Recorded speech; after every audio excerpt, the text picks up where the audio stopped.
Que bonito. Olá, pessoal, tudo bom? Eu já vou gravar aqui a aula, assim dá mais tempo de gravar um pouco mais. Mas quem não puder ver, aí eu depois, quando liberar aqui, eu vou postar sobre a última parte de nutrição humana, que estava falando sobre os carboidratos. Então, depois eu vou disponibilizar a parte escrita e os slides, que não terminei todos. Mas eu já mando, tá? Eu deixei lá postado ali no... Tem um link sobre os carboidratos, só que tá sem arquivo porque eu tive que tirar, mas é ali mesmo que eu vou postar.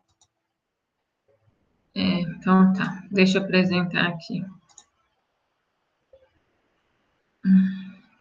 Eu tenho que abrir primeiro, né?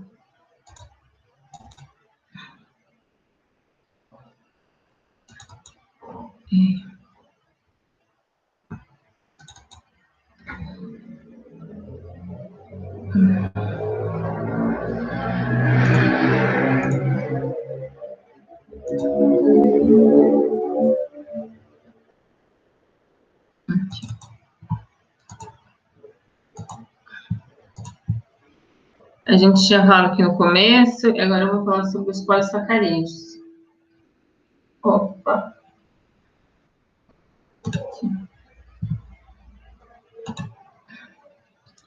Bom, então, os polissacarídeos, eles também são chamados de carboidratos complexos.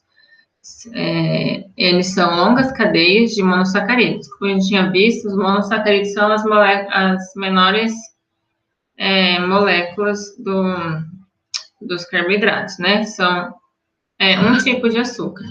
Então, os polissacarídeos são o quê? Vários dessas moléculas de glicose, outros tipos de açúcar, né? E eles podem ser 20 e pode chegar até 1 milhão, dependendo do tipo desse polissacarídeo. Eles são bastante hidrossolúveis, ou seja, eles têm uma afinidade maior com a água, né? Conseguem se dissolver na água. E, então, essa facilidade, essa afinidade com a água, porque eles formam ligações com a água, né? Eles formam ligações de hidrogênio, porque a água tem 2 hidrogênios e um oxigênio, por isso que a água é H2O. Então, os polissacarídeos também contêm carboidratos, hidrogênios e oxigênio. Então, a parte do oxigênio e a parte dos hidrogênios fazem essas ligações com a molécula da água, por isso que eles têm a afinidade e são hidrossolúveis. Os polissacarídeos, eles nos alimentos, então, e também por conta dessa afinidade de ser hidrossolúvel, ele também confere aos alimentos propriedades boas, né, em relação à textura. Então, os polissacarídeos, eles podem ser classificados em relação à estrutura. Se eles tiverem só moléculas de açúcar, né, só de glicose, eles são os homopolissacarídeos, né, que o homo é de igual. Então, são polissacarídeos, né, são os açúcares, digamos, iguais. Então, são várias moléculas. Aqui eu trouxe uma pequena parte do que é a estrutura da celulose, que é a celulose que tem, por exemplo, né, a celulose que é feita de papel. Aqui, ó, nessa estrutura química, tem esse colchete, né, e aqui tem um N. Esse N quer dizer, assim, na verdade, esse N pode ter qualquer valor, tipo 1, 2, 20, 50, 30, 100, 200, 500. Ou seja, esse N, essa estrutura aqui, esses dois aqui, então quer dizer que ele pode se repetir inúmeras vezes. Então, ou seja, como eu disse que a estrutura pode ser longa, que se fazem muitas ligações, então é isso. Aqui eles representaram essa parte, uma estrutura menor, senão não seria impossível fazer uma representação gráfica de como seria, porque teria que escrever longas cadeias, né? Assim, precisaria de muito espaço para poder representar. Então, eles representam assim, sempre que vocês virem ou parênteses ou colchete, assim, numa estrutura química é porque pode ter várias repetições, né? Então, ou seja, a cadeia da celulose é uma cadeia bem grande. Então, aqui no caso da celulose, são polímeros, né? São glicoses, várias vezes repetidas. Tá? Agora, um heteropolissacarídeo, ou seja, ele é formado por mais de um tipo de monossacarídeo, ou ele pode ter outras substâncias. Por exemplo, aqui, esse exemplo é tá vendo aqui, ó, de novo? Entre parênteses e o N, quer dizer que são várias vezes repetidas esse mesmo desenho, essa mesma estrutura, várias milhares de vezes. Então, essa estrutura é a estrutura do ácido hialurônico, aquele que a mulherada usa, né, para ficar bonita. Então, vocês podem ver, tem os oxigênios, hidrogênios. O carbono, ele não está escrito, mas cada pontinha dessa daqui significa um carbono. Aqui também, onde faz essa junção desses dois, essa ligação dupla, né, quando tá assim é duplo, tem aqui oxigênio, quando tá junto, OH é uma hidroxila, para vocês saberem. Então, aqui, por exemplo, os carboidratos, como eu tinha falado, são carbono, hidrogênio, né? O carbono é o C, o hidrogênio é o H e o oxigênio. São formados só por essas moléculas.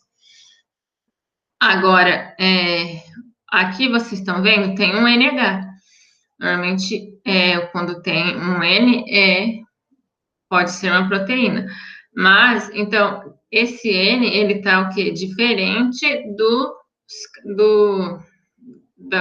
como que é?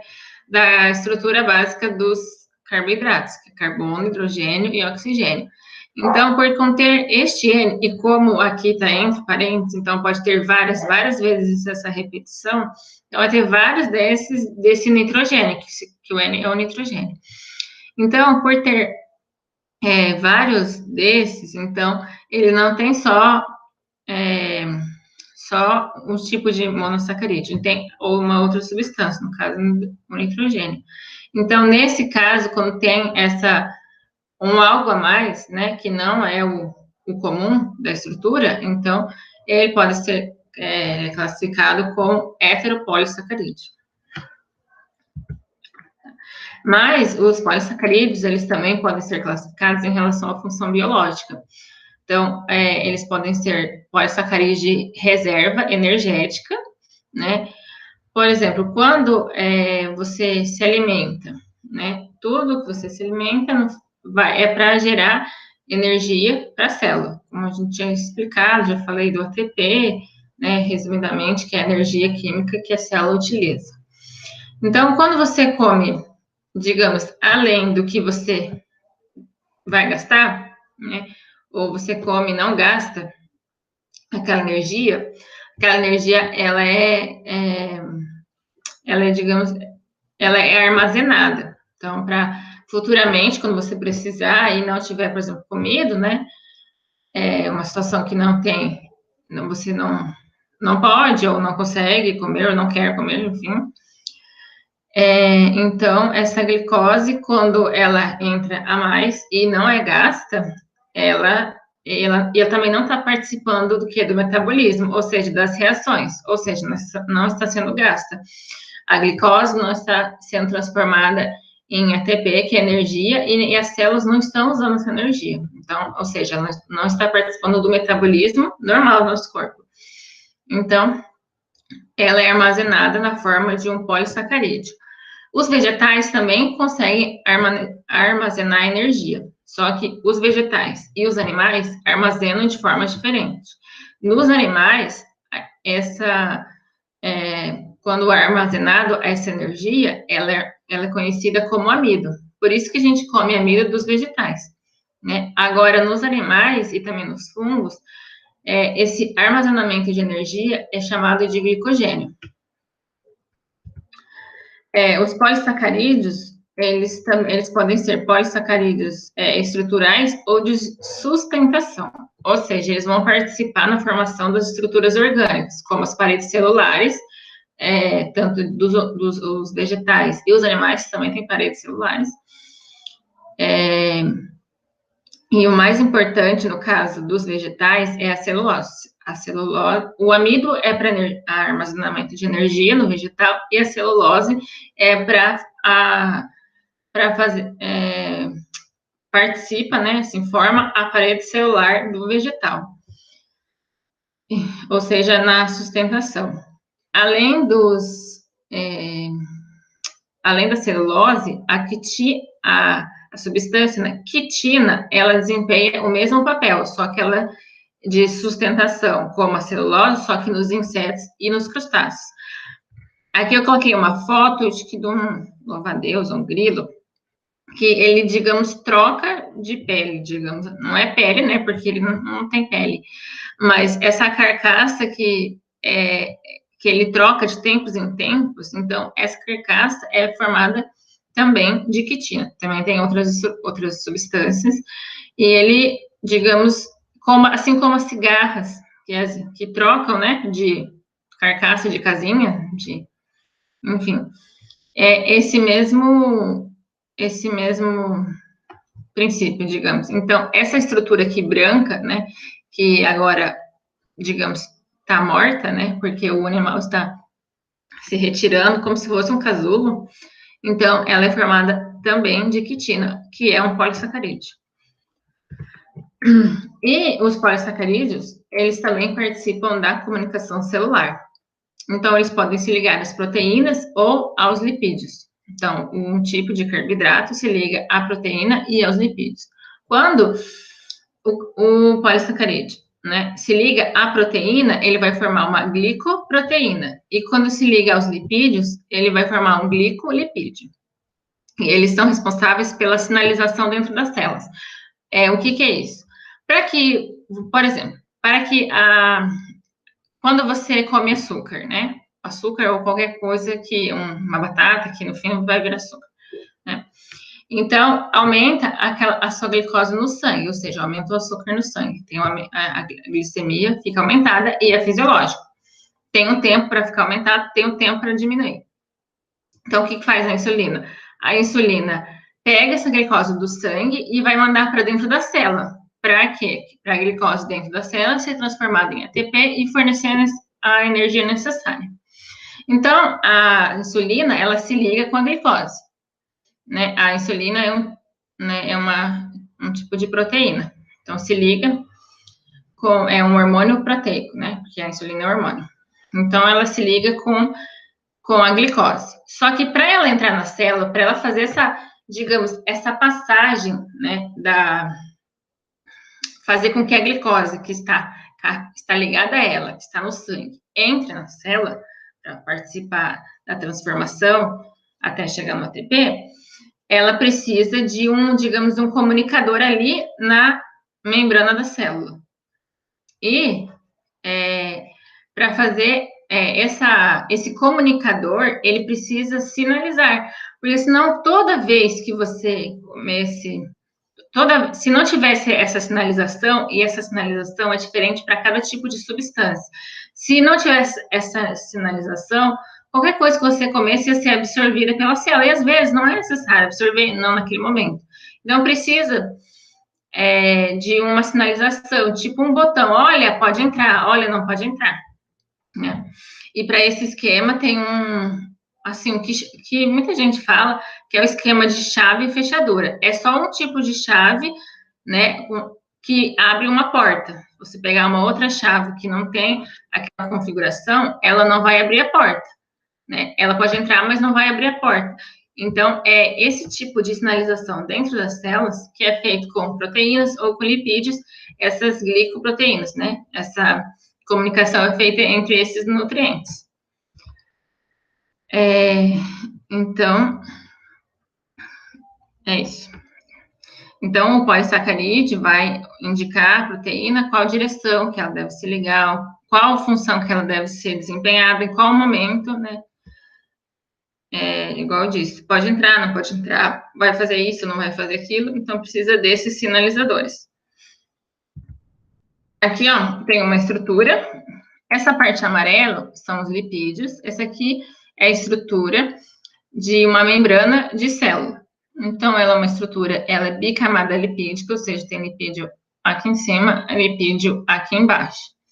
Aqui, ó, esses círculos meio bolinhas azuis são as proteínas. Aqui, esse rosinha meio roxinho aqui são os carboidratos. Os verdinhos aqui são os lipídios. E aqui também tem o colesterol, que é um tipo de gordura. Mas aqui, ó, quando o carboidrato, que é esse roxinho, se liga a uma proteína azul, né, que tá aqui representada em azul, então ele forma o quê? Uma glicoproteína. Agora, quando o lipídio, que é o verdinho, se liga também, aqui não está demonstrado, né? Mas, assim, ele pode estar mais aqui profundo, porque o lipídio com lipídio, eles são, assim, digamos, mesmo que outra fonte de lipídio, têm afinidade, né? Então, aí ele se liga aqui a proteína que está representada em azul, e então vai formar um glicolipídio. Por exemplo, aqui é uma proteína de canal, então algumas substâncias passam e assim conseguem atravessar. Por exemplo, se uma substância não tem afinidade com os lipídios e precisa atravessar a membrana para desempenhar o seu papel dentro da célula, ela precisa tipo de um atravessador. Então, vamos dizer, o carboidrato não tem muita afinidade, ele tem mais afinidade com a água, então tem um pouco menos de afinidade com os lipídios. Mas com a proteína, que faz esse papel tanto de afinidade com o carboidrato e afinidade com o lipídio, favorece com que essa glicoproteína, esse carboidrato, possa atravessar essa bicamada lipídica e chegar no interior da célula. É mais ou menos assim que funciona. Bom, algumas características aqui de alguns polissacarídeos, tá? O amido, então, ele é um reservatório de energia nos vegetais, e a fonte de amido, você, animal, por exemplo, nós humanos, conseguimos a fonte de amido através dos vegetais, como os tubérculos, tipo mandioca, batata, inhame, alguns tipos de cereais, algumas sementes, a gente consegue obter esse amido.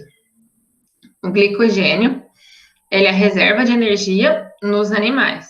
Então, nós, humanos, armazenamos glicogênio no fígado e também nos músculos. Tá? Então, nós só vamos obter esse glicogênio, não tem como a gente comer alguma coisa que contenha glicogênio para a gente poder ter isso no nosso corpo e ele ser armazenado. Não, ele é formado lá dentro do nosso corpo. Então, através de reações metabólicas, né, que a gente consegue, digamos, fabricar o glicogênio dentro do nosso corpo. Algumas bactérias, alguns fungos também conseguem fabricar para eles próprios. A celulose é um dos polissacarídeos mais abundantes na natureza. Ela é considerada uma fibra insolúvel, porque nós, humanos, não gerimos a celulose. Eu vou falar ali mais para frente o motivo. E a celulose também é o componente estrutural da parede celular dos vegetais. E a fonte, lógico, vem dos vegetais. Tá? A quitina também é abundante na natureza e ela participa da estrutura, né, como eu já disse ali, tipo, aquela parte branquinha chamada exoesqueleto, né, dos insetos, dos artrópodes, dos crustáceos, enfim. O ácido hialurônico, ele faz o quê? Preenche as lacunas entre as células de todos os animais. Por isso que ele é usado muito na estética, dá um aspecto melhor, diminui, digamos, as rugas, enfim. Então, ele vem da matriz extracelular de algumas cartilagens e alguns tendões. A pectina é um tipo de fibra solúvel e ela vem de frutas e vegetais. Quem já fez geleia já conhece a pectina, porque às vezes precisa pôr pectina para que, enfim, se forme aquela característica da geleia. Também tem a heparina, que é um componente dos órgãos, como os pulmões, pele e sistema de defesa do organismo. Bom, vamos falar do amido. O amido contém 2 polímeros de glicose, mas assim, dois tipos, né? Não é que só tem uma molécula de um e uma molécula de outro, não. Tem longas cadeias, como, né, você tá escrito aqui, né? Então, são várias moléculas, que são 2 tipos, amilose e amilopectina. A amilose, elas são longas cadeias, é linear e não é ramificada. Vou mostrar uma foto depois. E a amilopectina, ela é altamente ramificada e as ligações entre as moléculas de glicose, que são do tipo alfa 1,4, e entre as moléculas, para fazer a ramificação, como se fosse tipo um bracinho, assim, né? Bem um exemplo bem ruim, assim, mas é mais ou menos isso. Então, quando uma cadeia, né, se liga, digamos, com outra, tipo, dão as mãos, vamos assim, né? Então, eles fazem com esse tipo de ligação alfa 6. Eu estou falando das ligações, vocês não precisam decorar.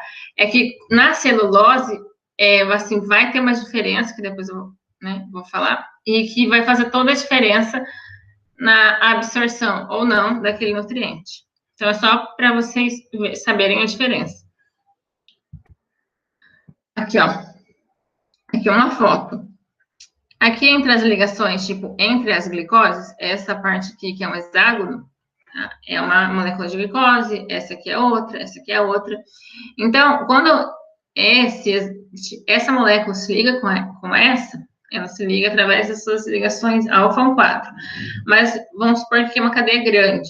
Então, aqui, ó, onde tem essa ligação alfa 6, está ligando uma outra parte da cadeia. Tipo, vamos dar as mãos e vamos ser uma cadeia só, tá? Aqui, ó, amilose. Olha aqui de novo o colchete com N, ou seja, tem várias milhares dessas moléculas repetidas. Não teria como você fazer uma demonstração aqui gráfica, né, uma figura, se você tivesse que desenhar todas as moléculas de glicose que tem. Não teria como demonstrar. Ficaria muito grande, seria impossível mostrar aqui. Então, ou seja, tem várias moléculas de glicose e ela é mais linear. Agora, a amilopectina, ó, ela tem a cadeia que, digamos, que é essa parte linear, e daí aqui, ó, fez uma ligação e tá vindo outra cadeia daqui. Você tá vendo, vocês podem ver aqui, ó, que tem um pontilhado aqui saindo desse ó. Quer dizer que vai fazendo outras ligações, que apenas não foi demonstrada aqui neste desenho. Aqui tem uma outra foto, ó. Aqui é a amilose, ou seja, essas bolinhas meio unidas aqui, de forma mais, assim, meio retas, digamos, né? Forma mais linear, que é o que é. E aqui a amilopectina tem uma parte linear, como se fosse a cadeia principal, e tem esses aqui que parecem uns Y, né? Também de grânulos unidos através dessas ligações, que vão se juntando, digamos, nessa cadeia aqui principal e linear. Esses Y aqui, esses desenhos aqui, ó, que eu tô aqui, eles são as ramificações. Então, a amilopectina, ela é mais ramificada, óbvio, que a amilose. Tá? O glicogênio é o principal polissacarídeo de armazenamento das células animais, e ele também ele é bem parecido com o amido. Ele é composto por esses polímeros de glicose, que também são ligados para essa ligação alfa 4 e alfa 6, só que o glicogênio, ele, digamos, parece mais com a amilopectina do que... Porque ele também tem muitas ramificações, ou seja, ele tem muito mais ramificações que o amido, né? Ele é mais compacto. Vou mostrar uma foto. Aqui, ó. Esse é o amido, né? No geral. Ou seja, o amido é formado pelos dois, pela amilose e pela amilopectina. E formado de moléculas só de glicose. O glicogênio também é formado só de moléculas de glicose. Mas como vocês podem ver aqui, aqui é a cadeia principal e tem essas ramificações, né, que eu passei aqui. Agora, essa é a cadeia principal, e tem essa ramificação, aqui tem outra ramificação, aqui outra ramificação, aqui outra, ou seja, tem muito mais ramificações que o amido. Aqui é um outro exemplo do desenho. digamos, caracol aqui, esse meio 6 invertido, ele é a cadeia principal. E aqui esses Ys aqui, né? Formato aqui, eles são as moléculas de glicose, ou seja, é a ramificação que está na cadeia principal. Só que ele é bastante. Agora, aqui outra foto para vocês verem. A celulose é uma cadeia linear. O amido, ele já é ramificado, porque ele tem os dois, a amilopectina e a amilose, né? Mas você vê bastante espaço branco, vamos dizer assim. Tem ramificações, você consegue ver as ramificações dessa cadeia principal, né? Mas você consegue ver bastante espaço, assim, espaços e espaços maiores aqui na foto, na representação, no amido. Agora, no glicogênio, você também tem uma cadeia principal e você tem várias ramificações. Você consegue ver os espaços brancos na figura? Sim, só que esses espaços são menores. Por quê? Porque tem muito mais ramificação, tá? É um só uma explicação aqui da figura, tá? Não quer dizer que tem espaços brancos lá dentro do vegetal, nem do nosso corpo. Bom, a celulose, ela também é um polímero de glicose, ou seja, ela é formada de glicose, mas no caso da celulose, as ligações que unem as moléculas de glicose na cadeia, elas são do tipo beta 1,4, e isso faz toda a diferença no nosso poder humano de absorver, não só humano, como a maioria dos animais, né, de absorver ou não a celulose. Então, esse tipo de ligação beta 1,4, ele vai conferir a propriedade de não ser digerível. Então, se a gente, por algum motivo, alguém comer grama, a grama vai passar intacta até sair nas fezes, né? E isso de vários animais. Vocês já viram, provavelmente, o cachorro comendo grama. Não é da natureza do cachorro comer grama, mas ele come a grama porque, como ela não é digerível, ela irrita o estômago, por exemplo, do animal e faz com que ele vomite. E isso que estava lá dentro do estômago, que está causando uma sensação ruim, ele coloca isso para fora e espera-se que melhore. Então, os animais não pensam, né? Mas eles comem grama, às vezes, quando eles estão passando mal do estômago. Então, por essa capacidade. Porque se a celulose fosse digerível para os animais, não teria por que ele comer grama, sendo que a grama ia ser digerível, né? Ia ser feita a digestão da grama. Então, no final das contas, não ia provocar o vômito no animal, no cachorro, por exemplo. E para sair aquilo que está dentro do estômago, por exemplo, que está em desacordo, está, né, causando algum malefício ao animal.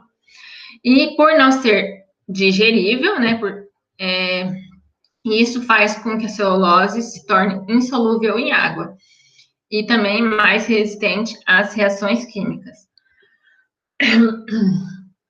Então, a maioria dos animais e os humanos, eles não conseguem usar a celulose como fonte de energia, justamente porque não faz a digestão.